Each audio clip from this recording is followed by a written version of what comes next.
Bonjour, bonjour, merci d'être venu sur cette scène, la scène Agora, au Festival du Livre Paris 2024. Alors aujourd'hui, nous avons le plaisir de recevoir deux auteurs et une autrice qui vont nous parler du chien. Alors tout d'abord, j'ai Ovidie. Ovidie, on s'est connus il y a presque 10 ans, en 2014, sur une bande dessinée, Histoire inavouable. Et je me souviens qu'à l'époque, on est allé faire des photos sur un pont du côté de Boulogne. Et j'avais vu un chien blanc. Il était blanc, c'est ça? Raziel, votre chien? Oui, c'est ça, Raziel. Donc ça devait être avant 2014 parce que Raziel est mort en 2013. Alors en 2013, puisque le livre est sorti en 2014.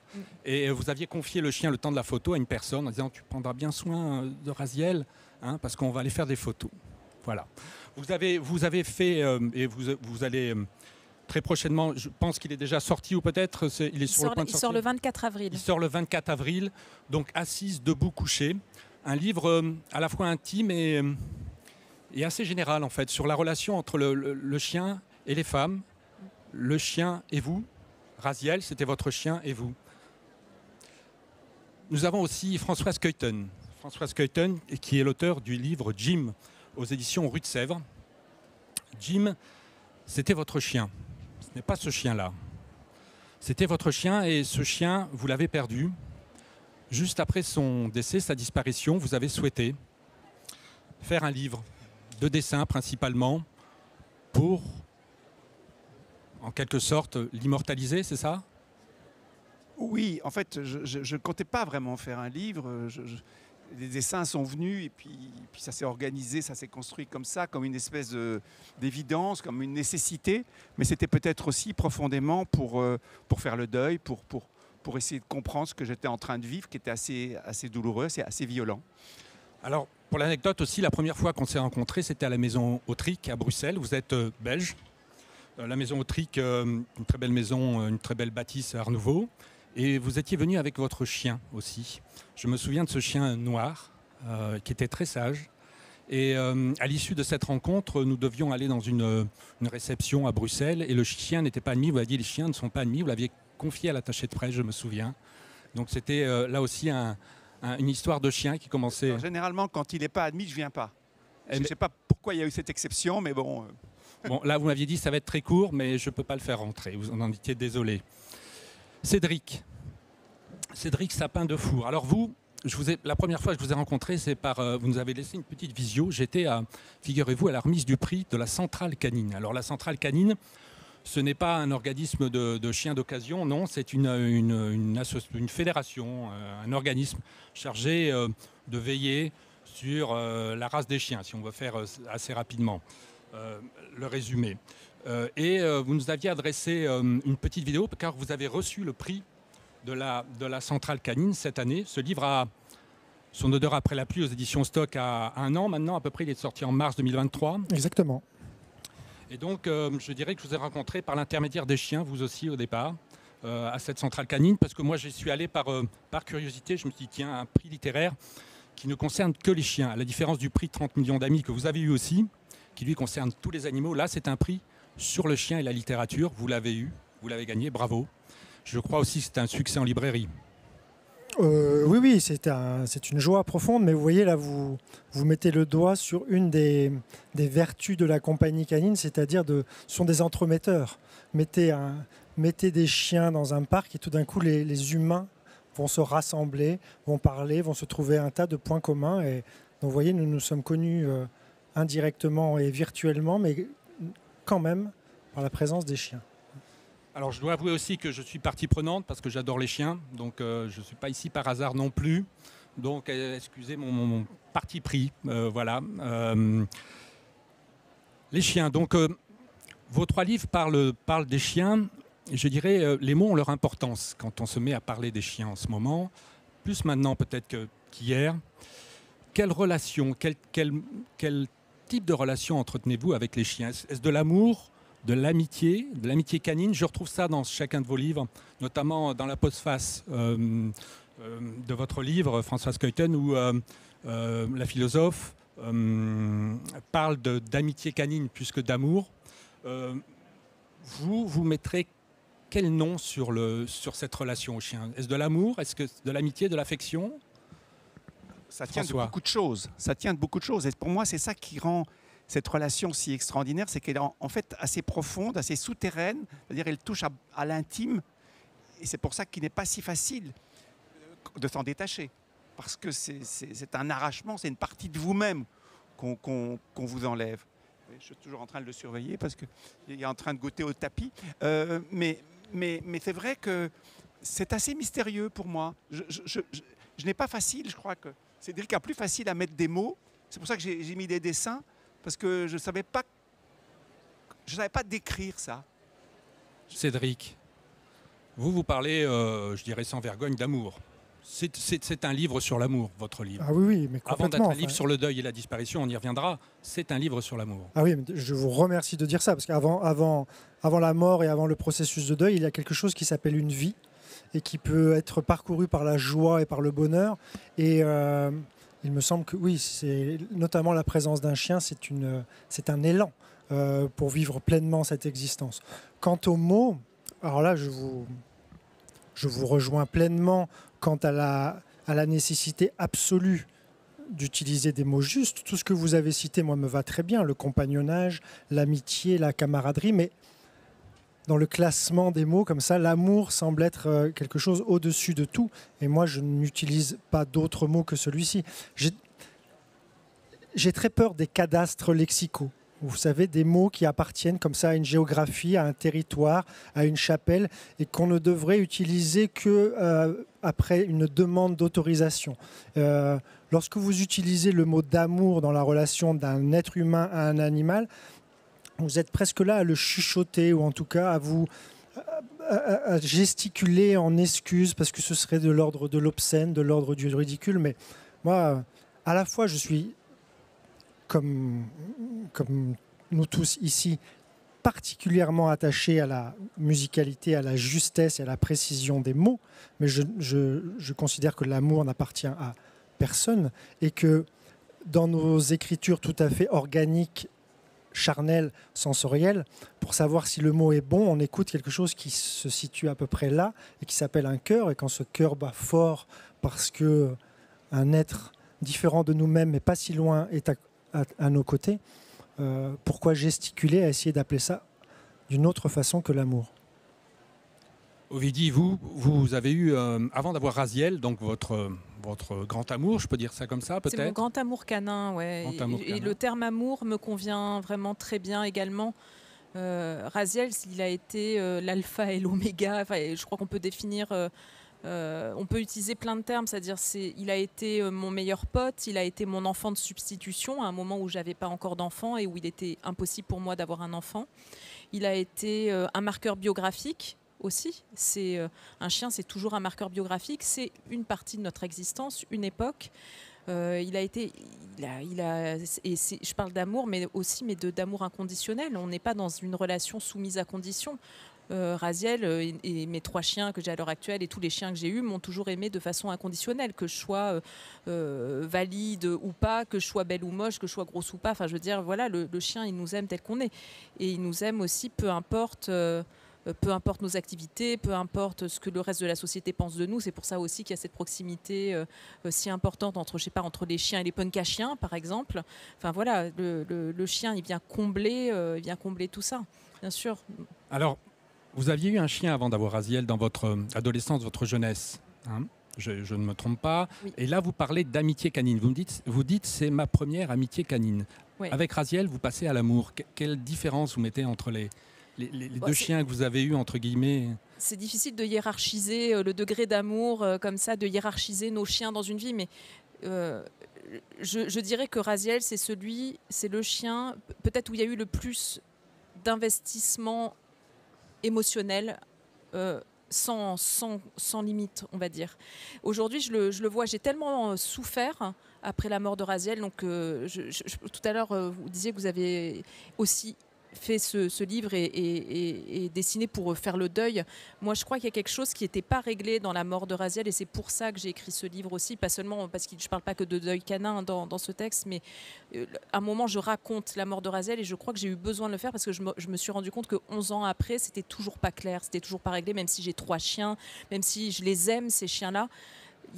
depuis, je me suis tellement effondrée. Je pense que mon corps a voulu mourir avec Raziel. J'ai fait un malaise cardiaque au moment, quelques mois, les mois qui ont précédé la mort de Raziel, etc. Je pense que je voulais crever avec ce chien.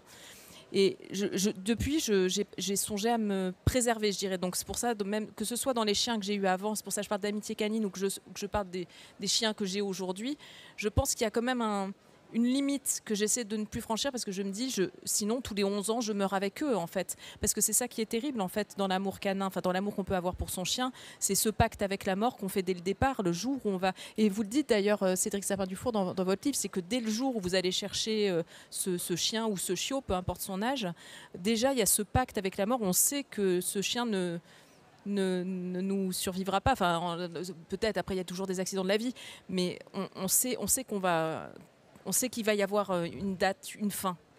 Alors Cédric Sapin-Dufour, les histoires de chiens, d'amour de chiens, ce sont des histoires qui finissent mal, ces histoires d'amour. Forcément, on le sait, ils vont mourir si tout se passe bien, s'il n'y a pas d'accident personnel, on va dire. Le chien meurt avant nous. Quelle tristesse, non ? Oui, quelle tristesse, mais c'est pour ça, ce que vous me dites me touche beaucoup. C'est pour ça que moi, j'ai une sorte de respect absolu, vraiment continu, global, définitif pour les personnes qui ont l'audace, le cran de s'engager dans cette relation. Ce n'est pas rien. Hein. Vous dites qu'il faut du courage, ça ? Évidemment. Enfin, appelons-le comme... Depuis tout à l'heure, on tournoie un peu autour des mots comme ça. Est-ce que c'est du courage ? Est-ce que c'est une épaisseur morale ? Est-ce que c'est de l'audace ? Est-ce que c'est... Mais en tout cas, s'engager dans une relation de très haute émotion, dont on sait pertinemment si les choses de la vie se passent à peu près normalement. L'issue est connue, les chiens fanent, les chiens ont une durée de vie limitée et que nous allons assister et que nous allons accompagner et que nous allons subir la disparition, la mort d'un être profondément aimé. Enfin, ça n'est pas rien de s'engager là-dedans. Enfin, je suis toujours étonné que l'on puisse qualifier, appréhender la relation à l'animal, au chien, au chat, comme une petite chose, comme une petite relation à la petite semaine comme ça, où vraiment, il ne faut pas grand-chose, il faut juste un peu de mièvrerie, un petit peu de sentimentalisme. Mais non, mais moi je place très haut dans ma vision du monde et dans ma vision des relations entre les êtres vivants l'acceptation de l'engagement, on met beaucoup en gage de soi dans une relation comme celle-ci.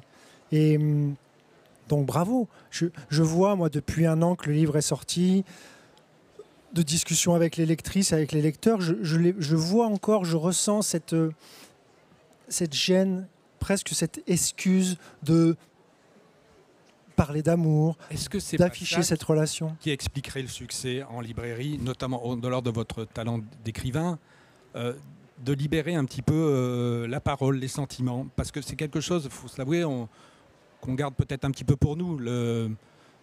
Dans notre société, quand on perd son chien, le matin au travail, on n'est pas sûr d'être compris par tout le monde par rapport à cette souffrance-là. Et là, vous mettez des mots, vous très librement. D'ailleurs, vous commencez par raconter les belles choses que vous avez vécues avec votre chien.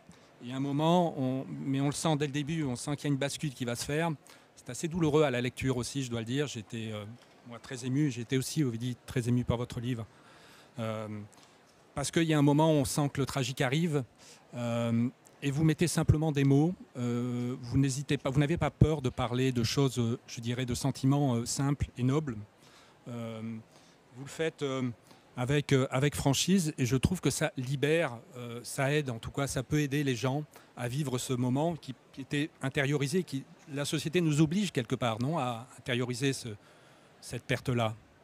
C'est certain, je reçois vraiment avec beaucoup de bonheur, de félicité de ce que me disent les lecteurs et les lectrices qui ont reçu ce livre et d'autres comme, non pas une autorisation, je ne suis censeur de rien, je ne délivre pas des sésames, mais comme une sorte de marchepied, comme une sorte d'élan à s'autoriser à dire les joies profondes, parce que n'oublions pas quand même, dès lors que l'on parle de la relation à l'animal, on a ce penchant comme ça à évoquer la mort, à évoquer la douleur, à évoquer la tristesse. Mais encore une fois, j'insiste, avant tout cela, il y a la joie. Mais vous avez raison. Moi, je trouve qu'on en crève de devoir en permanence comparer, indexer, hiérarchiser nos raisons, légitimes ou pas légitimes, d'être heureux, d'aimer.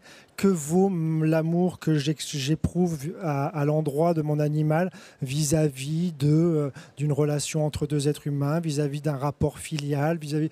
Pourquoi on serait sans arrêt obligé de tout mesurer, peser, comparer?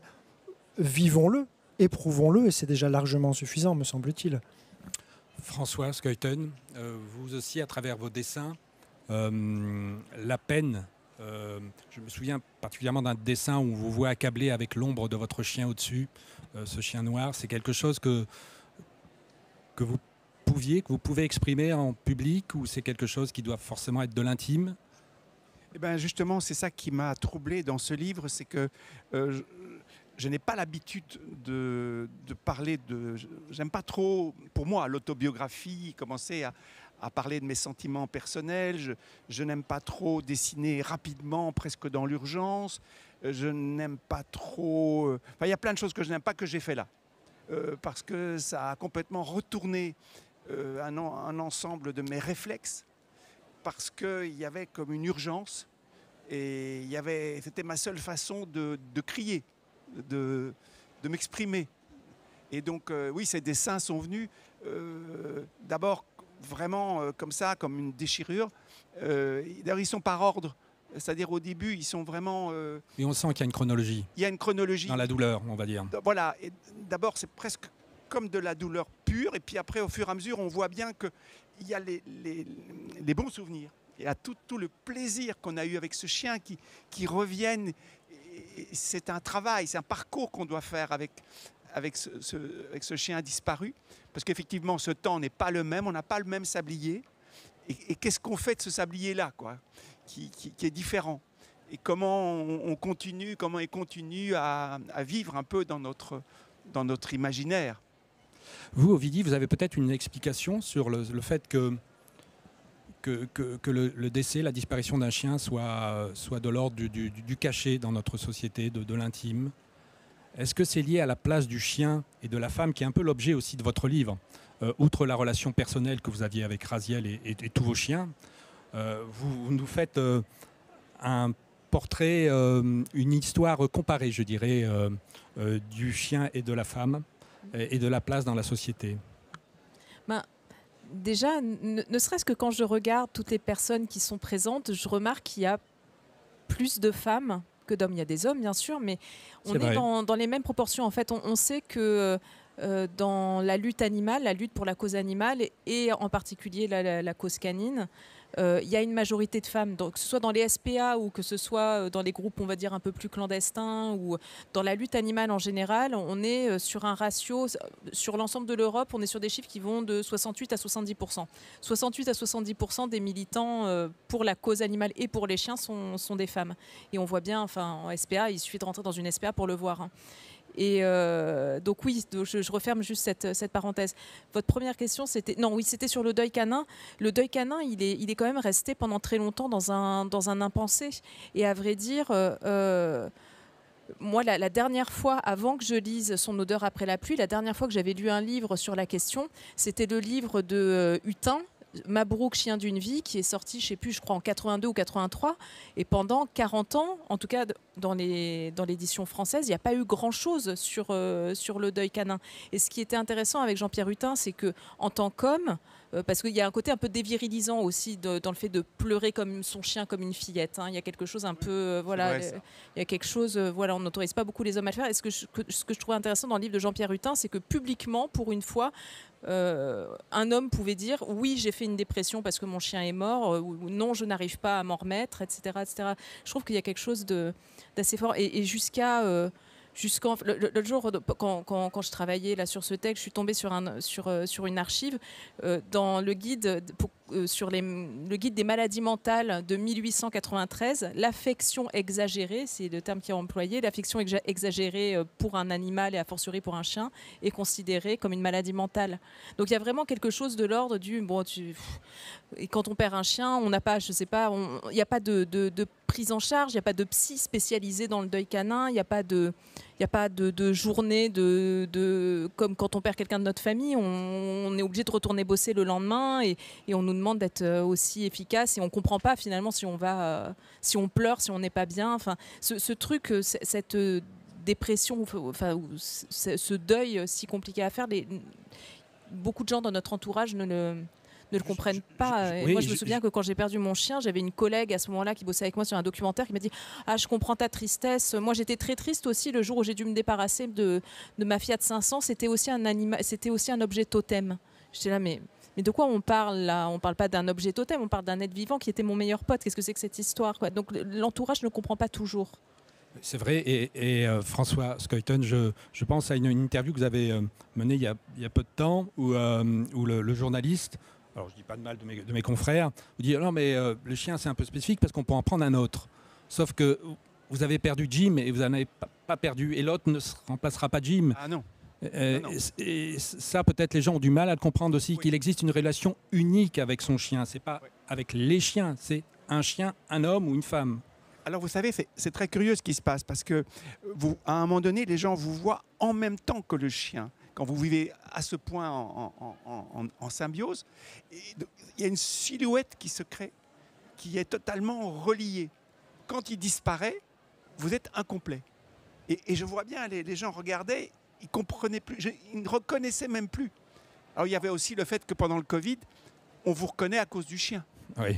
Donc il y a des tas de choses c'est votre identité à un moment donné, le chien. Et les gens sont déçus, surpris ou même intrigués quand il n'est pas là. Donc c'est pour dire à quel point ça participe totalement de votre identité. Et donc c'est d'autant plus troublant à ce passage est extrêmement difficile. Vous ne savez plus très bien qui vous êtes par certains côtés. Bon, effectivement, alors je suis bien d'accord avec vous, il y a une hiérarchie, c'est vraiment le mot qui fait qu'on a du mal à comprendre pour les gens qui n'ont pas de chien. Mais pourquoi on attache tant d'importance? Pourquoi il y a cette hiérarchie? Parce que quand on perd un frère, un fils, une mère, on ne dit pas c'est moins grave que le frère, c'est moins grave que le fils ou le fils moins grave. Je veux dire, pourquoi y a-t-il ce besoin de hiérarchie par rapport au deuil et à la souffrance qu'on a c'est ça qui est intéressant. C'est pour ça que j'aime défendre la présence du chien et du chat et de bien d'autres animaux. C'est notre rapport au monde animal. C'est ça que je trouve formidable avec un chien, c'est que vous pensez autrement votre rapport au monde animal. Et il est grand temps qu'on bascule complètement dans une autre perception, dans une autre sensibilité à ce monde. On le sait bien, on a une perte terrible de la biodiversité, on a une perte terrible sur les insectes. Et c'est une chaîne. On ne peut pas se passer de ceux qu'on aime moins. C'est une chaîne absolument essentielle. Et la difficulté, par exemple, de laisser son chien ici à Paris, mais à Bruxelles, c'est la même chose, de le laisser quelques minutes courir, c'est incroyable. Alors on vous parle d'un monde nouveau, vert. Alors on est prêt à mettre des arbres, mais alors un chien, non, surtout pas, on n'en veut pas. Donc il y a un changement de pensée à avoir. Et pour moi, c'est formidable de le vivre par un petit bout comme celui d'avoir un chien. Cédric Sapin-Defour, vous dites la même chose en fait. Vous remerciez votre chien de vous avoir ouvert un certain nombre de sensations, de sentiments lorsque vous étiez dans la nature avec lui. C'est quelque chose qui a été important pour vous. On pourrait parler presque d'homme augmenté ou de femme augmentée avec un chien. Ah, oui, clairement. Clairement, je considère que la compagnie animale qui a été la mienne pendant des années et des années a transformé le petit homme que j'étais en homme moyen. Mais moi, je m'estimais vraiment profondément, de manière tout à fait suffisante, comme expert dans la lecture du milieu naturel. Parce que c'est ma vie, parce que je consacre une bonne part de mon existence depuis que mes parents m'ont éduqué au jeu JEU. Ils ne m'ont pas demandé d'être amoureux de mon petit nombril. Depuis tout petit, je vis dehors, je m'agite beaucoup dehors dans les sports qu'on appelle de façon tout à fait affreuse des sports de pleine nature. Alors, je précise, vous êtes professeur de sport aussi, vous êtes journaliste en quelque part où, disons que vous approchez le journalisme par des articles sur la montagne, vous êtes passionné de montagne. Oui, je suis essentiellement là, on va dire que la matrice de mon existence, et je m'agite beaucoup pour consacrer le plus de temps de ma vie à être dehors et à jouer dehors, notamment dans les montagnes. Ouais.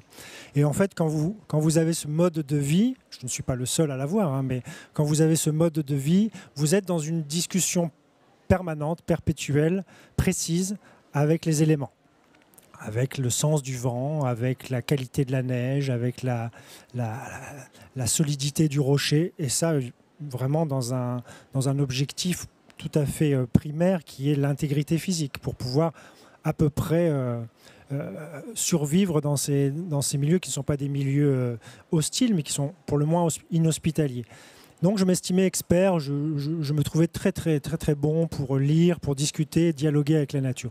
Et en fait, les premières balades que j'ai pu mener avec mon chien dans la forêt ou en montagne m'ont joliment rabaissé le caquet, parce qu'un chien est capable de percevoir 1000 autres messages de l'environnement que vous. Il a une acuité qui est beaucoup plus fine, qui est beaucoup plus précise, qui est beaucoup plus réactive.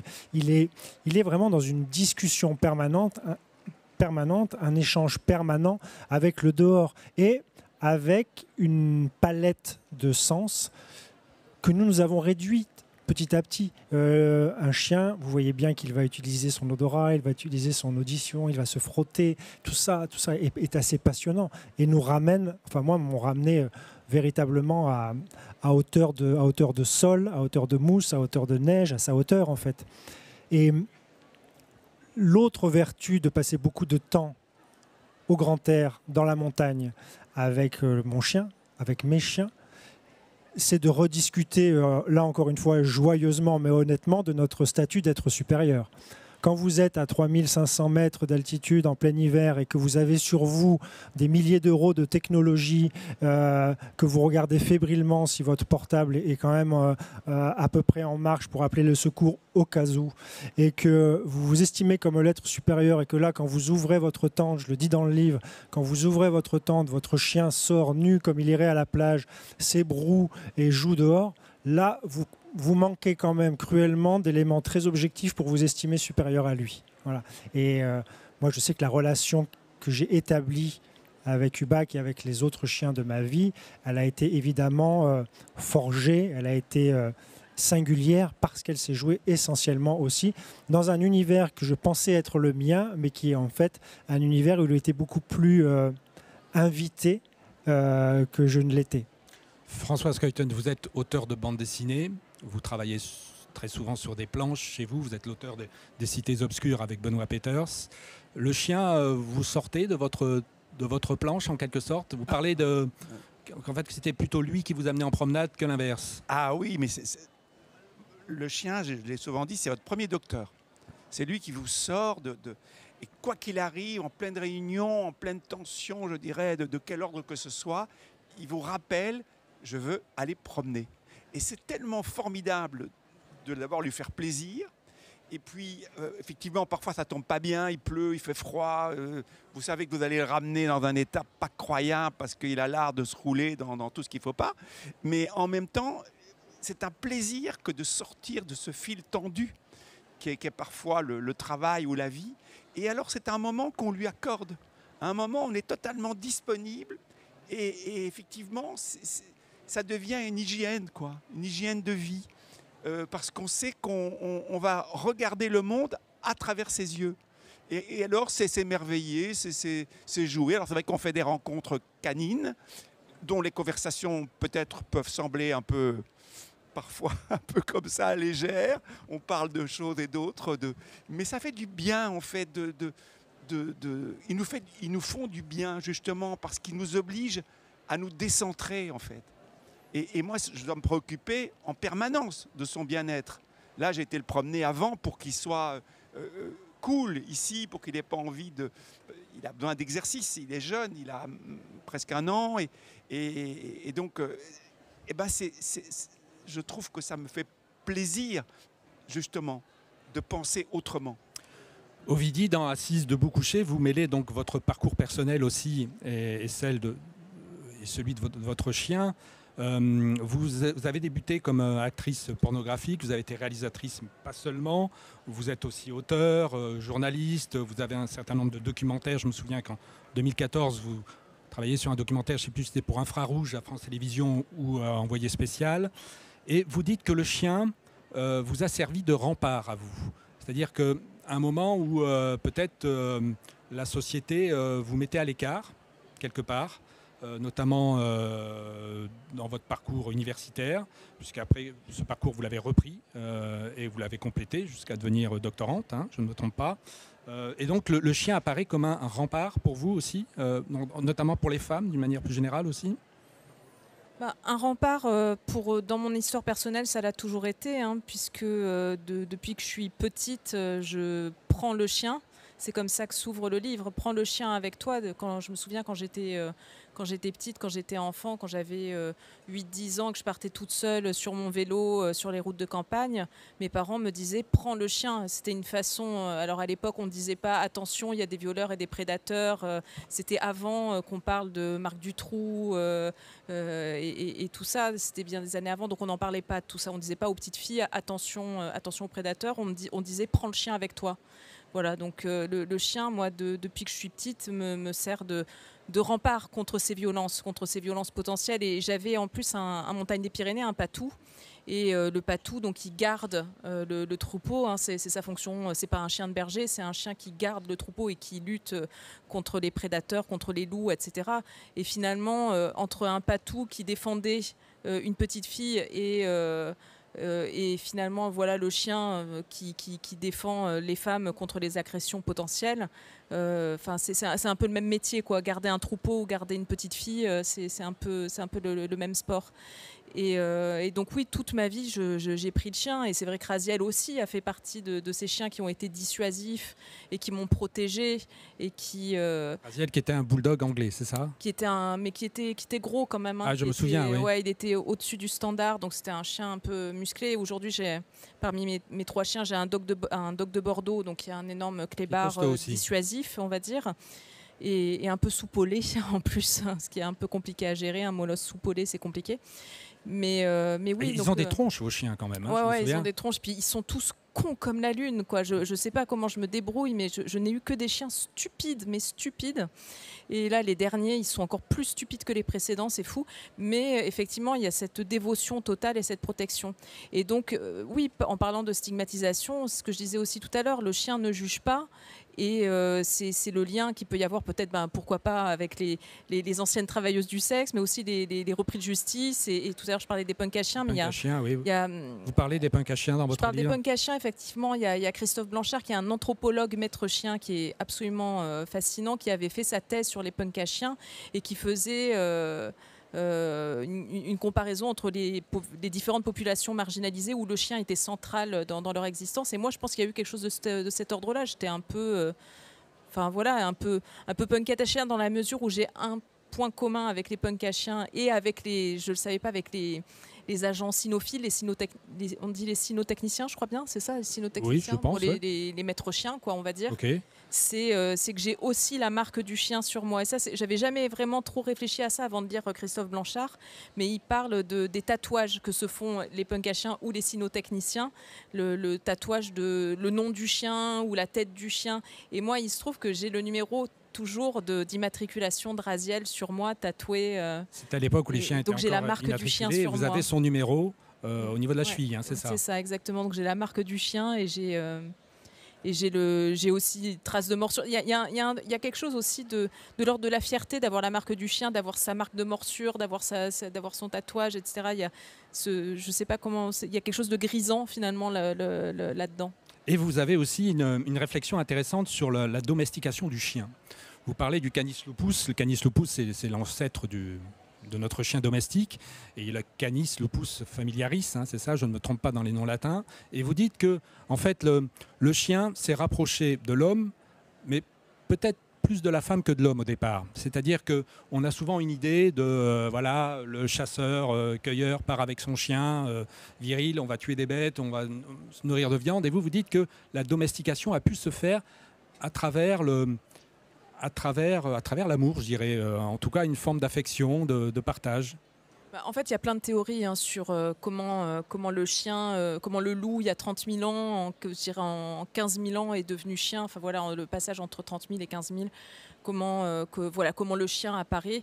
Et c'est vrai qu'on a toujours cette image-là. Enfin, c'est un peu que ce qu'on nous a appris, voilà, que y a eu un pacte entre humains et loups, tous deux unis à la chasse. Alors, est-ce que c'est le loup enfin voilà, est-ce que c'est un regard très viril sur le chien, un regard super viril, alors tueur, quoi. Ça peut être l'autre interprétation aussi, on ne sait pas, mais c'est peut-être aussi des enfants ou des femmes qui ont introduit les louveteaux au sein du groupe humain, et que le chien, enfin qu'au fur et à mesure le chien est devenu le protecteur de ce groupe humain, en fait, le protecteur de ce qui deviendra le foyer ensuite. Et c'est pendant très longtemps, chiens et femmes ont été assignés au foyer et aux basses besognes d'une façon générale aussi.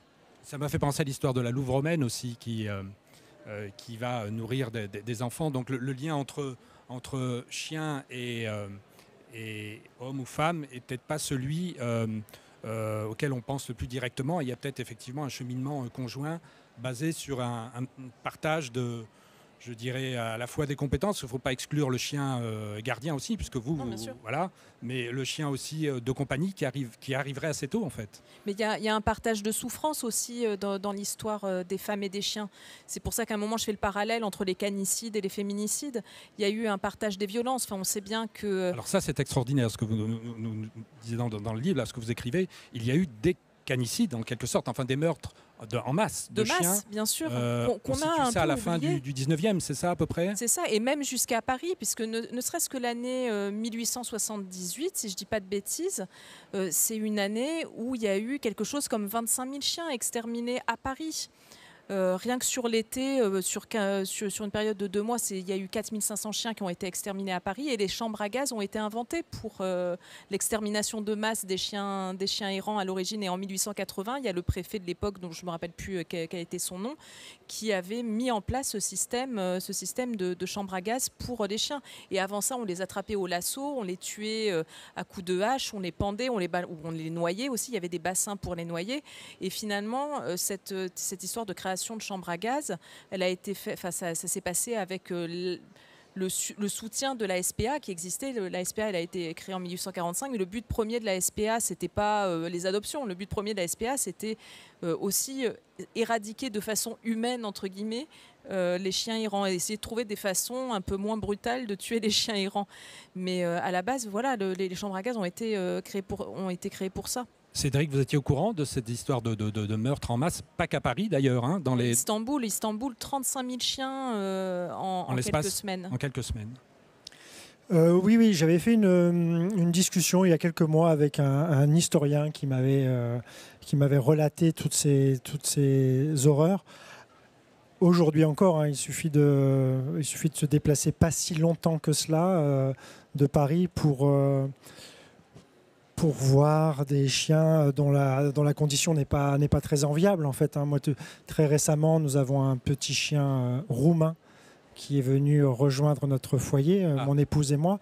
Et c'est parce que nous étions en voyage en Roumanie et en van, en fourgon. Et à chaque soir où nous nous posions, il y avait 1, 2, 3, 10, 15 chiens qui venaient nous voir. Et Déjà, j'étais dans un questionnement en permanence. Je me disais, est-ce que ces chiens sont heureux, avec notre vision très anthropocentrée, c'est-à-dire quand vous voyez un chien qui est couvert de tiques, qui n'est pas bien brossé, qui ne semble pas aimer. Je me dis, mais finalement, est-ce que ces chiens-là ne sont pas les chiens les plus heureux du monde, parce que ils reviennent finalement à la source originelle et à la vie en meute. Mais il n'empêche qu'au cours de ce voyage-là, on m'a expliqué à plusieurs reprises quelle était la condition du chien là-bas, notamment depuis des lois de Ceausescu qui avaient sorti les chiens des appartements. Donc les chiens se sont retrouvés dehors avec toutes les nuisances que l'on peut imaginer tout d'un coup d'une arrivée massive de chiens dans les rues. Et il y a eu petit à petit comme ça une extermination de masse, une extermination organisée, étatique, rétribuée. Voilà. Donc l'histoire se répète, hein, et heureusement il y a des associations qui récupèrent ces chiens, qui les gardent, qui tentent de les nourrir, qui tentent de les soigner, qui tentent de les placer. Enfin, c'est comme ça que nous, notre dernier chien est arrivé à la maison.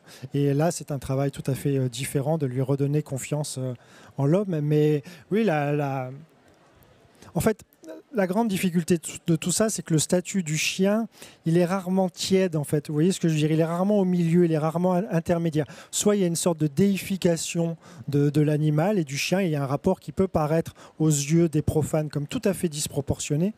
Soit on est dans une réification, c'est-à-dire que l'animal ne vaut pas plus qu'une table basse et on le tue vraiment sans vergogne. Donc, en fait, rarement on vous parle du chien de façon neutre, ou en tout cas de façon médiane. On vous en parle comme une sorte de dieu vivant qui sauve nos existences, soit comme une nuisance à exterminer. Et je crois que c'est souvent... Et une peur aussi. Et une peur. Et c'est cette polarité-là qui rend la discussion autour de l'animal, de la compagnie animale et de l'importance de la compagnie ou de l'inutilité de la compagnie animale comme parfois assez, on va dire...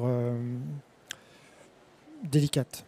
François Skeuten, est-ce que le regard que nous portons sur le chien ne change pas aussi avec le regard que porte la société sur la vie animale, Bien sûr. Est-ce que là, on n'y a pas sur un point de basculement quand même? On a l'impression que vous êtes, je crois, végétarien ou végétalien, vegan peut-être maintenant, végétarien. François, je ne sais pas ce que vous mangez. Oui, cette tendance, il m'arrive de faire des petites exceptions, mais profondément, quand on est passionné par le monde animal, ça devient de plus en plus difficile de manger de la viande. C'est une évidence, c'est naturel. Mais c'est vrai que ce rapport au monde animal m'intéresse beaucoup. J'ai fait une grosse exposition au Train World, là, le musée du train à Bruxelles. Une note de vos passions, les trains d'ailleurs. Oui, c'est une avec passion. L'architecture. Oui, c'est pas facile d'ailleurs de prendre son chien dans un train. Hein, non, et c'est surtout compliqué. Un gaillard comme ça, d'abord parce qu'il n'a pas de place. On sent qu'ils sont tolérés, mais juste ça. Oui, voilà. Pas mais on paye une place et il n'en a pas. Donc, il faut jouer avec ça. Mais oui, ce monde animal, comment on se le réapproprie, comment on se réapproche, il est tellement extraordinaire. On découvre tous les jours tout ce que les animaux ont, l'intelligence des animaux, et tout ce qu'on peut encore en tirer comme science, comme tout ce que la science peut nous donner en étudiant les animaux. On voit à quel point on a du travail.